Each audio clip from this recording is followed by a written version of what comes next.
One cannot determine both their speed and their location, because everything is measured in relation.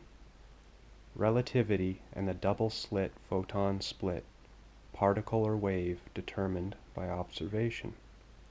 Every feeling and every moment is creation. String theory, black holes, and other distractions for the soul.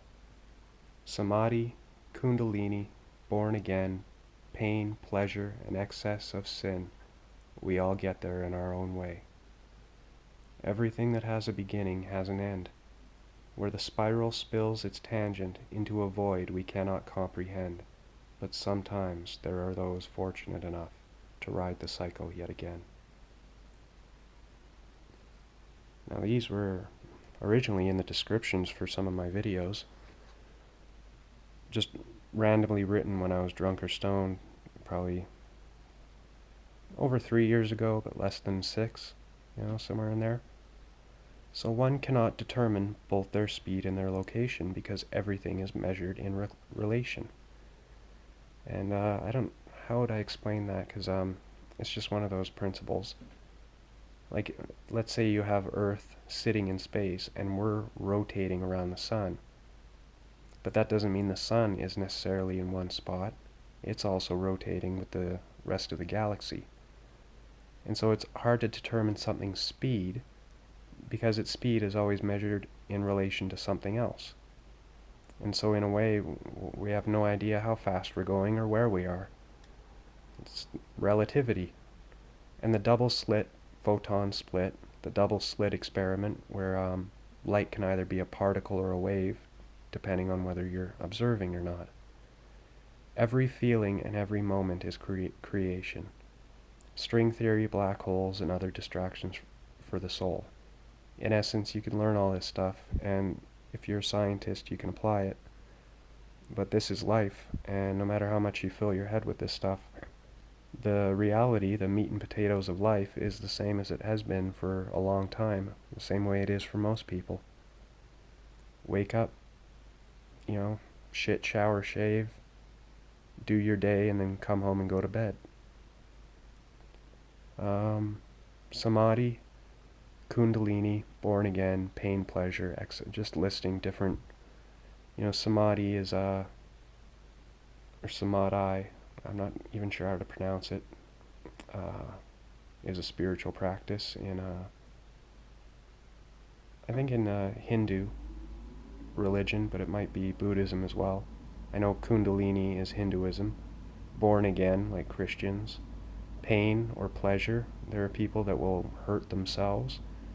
There are people that, like those ones that put hooks in their skin and hang themselves from trees.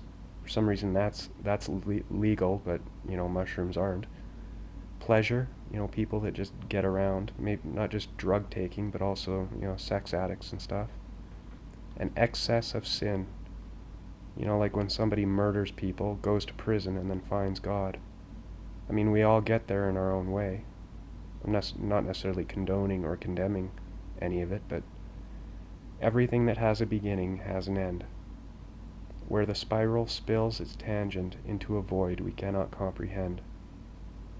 So as you spiral out, it's not exactly it's a circular path as it winds out from itself, from its center, until eventually you hit this tangent, like a satellite escaping orbit, and you just fly off into the void.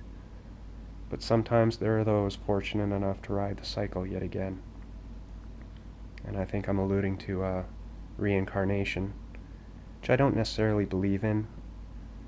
I can't remember who explained it, but they said reincarnation could be, in a sense, like, let's say there's a ball of putty that represents the spirit of life, and when a baby's born, you take a small chunk of that putty and put it in the baby.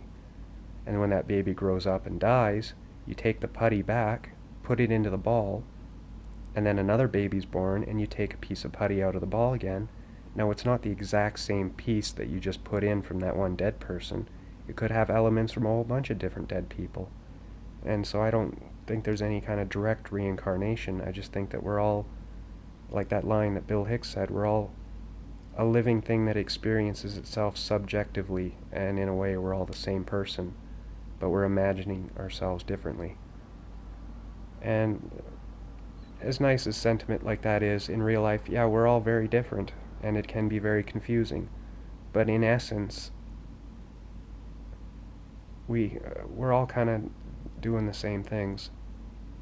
And even though death will put an end to your memories, your thoughts, your emotions, your relationships, your current life, you don't necessarily, just go into a void like nothingness.